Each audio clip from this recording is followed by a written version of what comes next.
Assalamualaikum warahmatullahi wabarakatuh. Waalaikumsalam warahmatullahi wabarakatuh.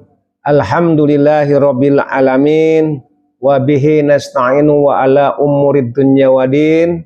Wassalatu wassalamu ala asrofil anbiya'i wal mursalin sayyidina wa maulana Muhammadin wa ala alihi wa sahbihi wa barik wa salim ajmain, amma ba'du. Rabbi shrahli sadri wa yassirli amri wahlul 'uqdatam min lisani yafqahu qawli. Amin ya rabbal alamin. Segala puji bagi Allah yang telah mengutus Rasulnya untuk menjadi saksi pemberi kabar kepada kita semua, serta pemberi peringatan untuk menyeru kepada agama Allah dengan izinnya dan untuk jadi cahaya yang menerangi. Ya Allah, limpahkan salawat serta salam kepada hamba dan utusanmu Muhammad sallallahu alaihi wasallam, keluarga serta sahabat yang memperoleh kebaikan. Jamaah yang dirahmati Allah Subhanahu wa taala, tidak ada makhluk satupun yang terhindar dari namanya kematian. Kullu nafsin za'iqatul maut summa ilaina turja'un. Tiap-tiap yang berjiwa akan merasakan mati, kemudian hanyalah kepada kami kamu dikembalikan. Ayat tersebut menjelaskan bahwa setiap yang bernyawa pasti akan mengalami kematian, baik itu tumbuhan, hewan, dan juga manusia.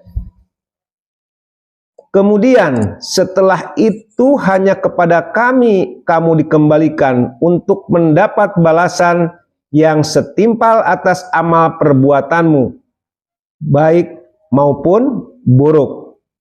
Ayat ini mengandung ancaman bagi orang-orang kafir. Setiap manusia memang akan menghadapi kondisi yang kita menyebutnya dengan kematian, yaitu sebuah takdir yang akan datang menjemput setiap jiwa. Nah, yang menarik di sini, kematian itu tidak perlu menunggu masa tua. Seorang bayi, seorang anak, seorang pemuda, orang dewasa, orang tua sama-sama pantas untuk menghadapi kematian. Terus kematian juga tidak ada orang yang mengetahui kapan kedatangan ia datang secara tiba-tiba. Lah kalau mati sekarang orang tahu semua kematiannya, dikasih tahu sama Allah. Ntar bapak misalnya ini kematian tinggal sekian hari lagi, bapak ini tinggal sekian hari lagi, ya kan? Tidak akan ada kehidupan kalau kata Ustadz Wijayanto. Jadi pada benar semua kan? Itu kapan mati? Besok. Oh, saya masih sebulan lagi kan, kayak itu kalau dikasih tahu. Makanya itu dirahasiakan sama Allah Subhanahu wa taala. Siap atau belum siap, kematian itu tidaklah menghiraukannya. Ia datang kapanpun ketika waktunya tiba. Kematian itu adalah kepastian. Semua manusia hidup pasti akan mengalami mati. Nah, waktu dan cara kondisi kematian pun itu tidak pasti. Tidak ada yang tahu. Lah kalau sekarang ada yang tahu kematiannya, bapak misalnya matinya harusnya ada di Sudagaran, misalnya tahu ya. Berarti bapak mending pindah bapak ke Sidamulya, malaikatnya jadi bingung.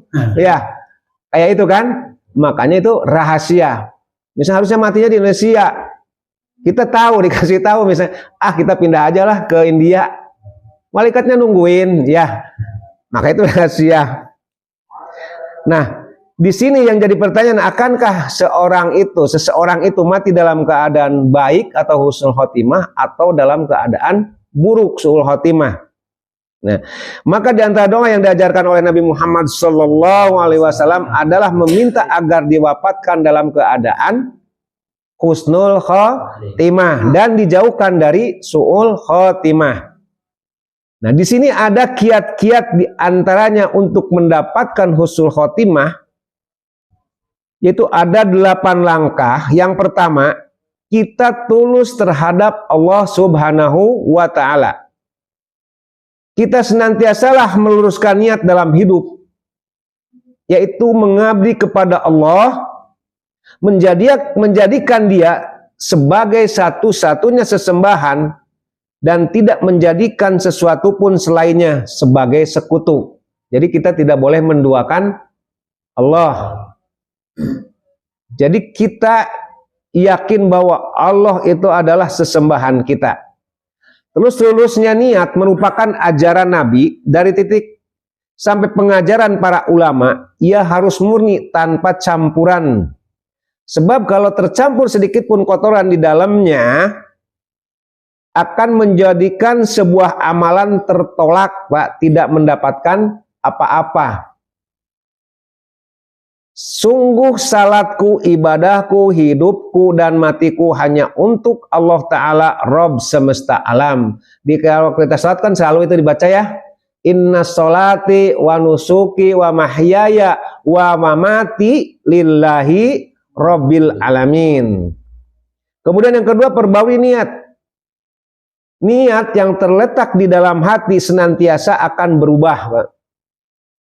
Ia dipengaruhi oleh banyak faktor hingga tidak tetap. Kita harus perbarui lagi niatnya, perbarui lagi. Misal minggu ini kita ya Allah gini. Minggu depan kita perbarui lagi niat kita untuk baik, ya kan? Karena kita akan selalu berubah-ubah sih. Jadi perbaruian niat kita sesering mungkin. Jangan pernah lelah, jangan pernah bosan. Di antara kiat memperoleh niat ialah dengan menuliskan dan mengingat-ingat keburukan yang pernah kita lakukan. Kemudian kita introspeksi ketika kita mau tidur atau di malam hari lah supaya lebih tenang kan. Kita introspeksi apa aja sih yang tadi terjadi siang, ya kan? Baik apa enggak? Insya Allah kalau udah kayak gitu kan kita akan selalu istiqomah dalam kebaikan. Jadi selalu punya kontrol, menghisab diri lah. Gitu. Di sini hisablah diri kalian sebelum kalian dihisab. Demikian ini petuah Nabi Shallallahu Alaihi Wasallam yang diriwayatkan oleh Imam At-Tirmidzi dari sahabat mulia Umar bin Khattab radhiyallahu an. Kemudian yang ketiga, terus beramal dan rendah diri. Karena manusia memiliki kecenderungan berbuat salah, bahkan teramat sering sehingga sukar untuk dihitung kesalahan kita itu. Ya Pak ya? Nah, ketika kita merasa salah, bersikaplah rendah diri di hadapan Allah Subhanahu wa ta'ala. Hinakan diri kita sehina-hinanya. Kita itu tidak ada apa-apanya di hadapan Allah Subhanahu wa ta'ala yang maha mulia. Nah, dengan merasa hina di hadapannya lah seorang hamba akan dilimpahi kemuliaan. Kemudian kita buktikan dengan taubat, dengan amal soleh. Terus beramal dengan sebaik-baiknya amalan. Jangan biarkan sedikit pun, kecuali kita mempunyai satu amalan soleh yang udah kita lagi kerjakan ya. Kan jarang. Nah, senantiasalah berada dalam kondisi demikian hingga Allah Ta'ala menakdirkan kematian bagi kita. Kemudian yang keempat, bergegas dalam kebaikan. Terburu-buru dan menunda asalnya dari setan. Sedangkan bergegas dalam melakukan kebaikan atau meninggalkan keburukan adalah salah satu keutamaan bagi orang-orang yang beriman. Jadi kita itu jangan menunda-nunda kayak sholat lah. Sholat kita tunda-tunda, mentang-mentang isya itu panjang. Itu tidak baik. Kecuali kalau kita ada pekerjaan, ada udur ya. Itu. Tapi kalau kita cuma lagi mainan HP, nggak ada kerjaan apa, terus kita tunda-tunda, itu tidak baik. Jadi kita juga dalam kebaikan pun jangan ditunda-tunda. Begitu kita ada kebaikan, kita lakukan. Nah, Di sini Abbas juga pernah berkata, sebagai disebutkan dalam tafsir Al-Qurtubi, suatu kebaikan tidak akan terwujud kecuali dengan 3 hal. Segera melakukan, menganggapnya kecil, dan menutupinya. Maksudnya apa? Jadi begitu kita ini tuh setelah bergegas, kemudian kita jangan jangan berpuas diri gitu loh dengan amalan tersebut. Kita mengamalkan sesuatu, jangan langsung berpuas diri. Kita anggap amalan itu masih kecil buat kita itu. Nah, itu maksudnya apa? Sehingga kita akan melakukan terus menerus. Ya kan begitu ya? Nah, setelah itu sudah dilakukan, kita berusaha untuk menutupinya dalam arti tidak pamer lah ya. Gitu. Karena tersembunyi itu lebih dekat dengan keikhlasan. Intinya ikhlas gitu. Tidak ada harapan ya. Kemudian yang kelima, ikuti jejak Nabi. Beliau adalah sebaik-baiknya teladan, sosok yang tidak disangsikan lagi kesolehannya. Beliau merupakan pribadi penuh pesona hingga hidup dan matinya dalam kemuliaan. Beliaulah sosok yang wafat dalam keadaan husnul khotimah. Maka kita harus meneladaninya dalam berbagai aspek kehidupan agar kelak mendapatkan apa yang beliau gapai. Kan Rasulullah aja udah dijamin masuk surga, udah dijamin tidak berdosa, tapi dia masih melakukan sholat tahajud ya Pak, malam sampai kakinya bengkak beliau itu. Kenapa kita tidak gitu yang masih banyak dosa? Ya. Rasulullah masih istighfar dalam sehari tidak kurang dari 100 kali. Padahal beliau udah dijamin masuk surga dan tidak berdosa ya. Nah, kenapa kita tidak? Oleh karena itu, ayo kita ikuti jejak Rasulullah, teladani sama kita. Terus yang keenam, ingat akhirat. Seorang bijak yang pernah bertutur, jika sejenak saja kulupakan akhirat, hati ini menjadi rusak. Hadirkan akhirat dalam benak, dekatkan gambaran akhirat di dalam pikiran. Maksud nggak? Dibayangkanlah gimana ini. Senantiasalah berupaya agar pemandangan akhirat bersemayam di dalam hati kita. Dengan mengingat akhirat dan mengupayakan kehidupan abadi di dalamnya, dunia ini akan sirna dan tidak bermakna sedikit pun. Kecil Pak Dunia. Ya, dunia ini semu, cuma sementara. Coba kita pikirkan nanti di akhirat yang abadi ya. Seandainya kita husnul khotimah kan enak. Seandainya husnul khotimah, ya seumur-umur ya kita masuk di neraka. Kemudian yang ketujuh, perbaiki kekurangan diri. Inilah pekerjaan tidak akan pernah berakhir, Pak. Pekerjaan utama untuk orang yang beriman. Kesibukan yang tidak pernah berhenti, memperbaiki diri yang memang banyak kekeliruan, diri yang butuh diingatkan terus-menerus tanpa henti. Jadi kita juga harus saling mengingatkan ya Pak, antara sesama. Kemudian yang kedelapan, yang terakhir yaitu pegang teguh akidah Islam. Jadi senantiasalah berpedoman pada Islam dan tetap berada dalam naungan hingga kematian menjelang. Berdoa dan berupayalah untuk mati dalam keadaan berserah diri kepada Allah Subhanahu wa Ta'ala.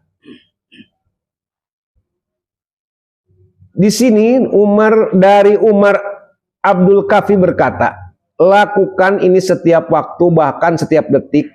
Allah Ta'ala mengisahkan wasiat Nabi Yakub alaihi salam, Nabi Ibrahim kepada anak-anaknya, yang mewasiatkan kepada anak-anaknya, hei anak-anakku, sesungguhnya Allah telah memilih agama ini bagimu. Maka janganlah kamu mati kecuali dalam memeluk agama Islam. Artinya apa? Jangan sampai kita saat mati dalam keadaan maksiat. Ya. Orang yang mati walaupun dia cuma kayak kemarin itu bilang apa? Minuman hammer walaupun cuma sedikit ya. Selama masih dalam tenggorokannya di mulutnya itu betul Pak.